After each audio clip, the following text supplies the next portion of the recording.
শুভেন্দু অধিকারী জীবনে পেরেছেন পাড়ার পল্টুদাকে দিয়ে কিছু লেখাতে? পারেননি। মমতা বন্দ্যোপাধ্যায় কাজী নজরুল ইসলামকে দিয়ে মহাভারত লিখে নিয়েছে।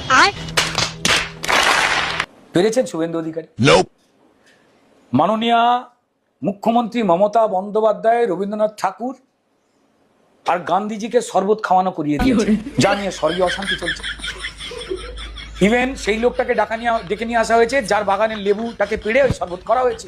শুভেন্দু অধিকারী পেরেছেন? মমতা বন্দ্যোপাধ্যায় নিজের মুখ দিয়ে ১,৫০০ কেজির বাচ্চার জন্ম দিয়েছে এই ধরাধামের পৃথিবীতে। সারা পৃথিবীর কেউ পেরেছে? শুভেন্দু অধিকারী পেরেছেন? পারেননি। তো তাই মমতা বন্দ্যোপাধ্যায় তাকে না মানুষ হিসাবে ভাবলে হবে না, ছোট করে ফেলা হবে। শুভেন্দু অধিকারী আমার উপর রাগ করতে পারেন, মানতেই হবে। এটা মমতা বন্দ্যোপাধ্যায় ছাড়া কেউ পারবে না। আমি কিন্তু ১ বলে দিচ্ছি।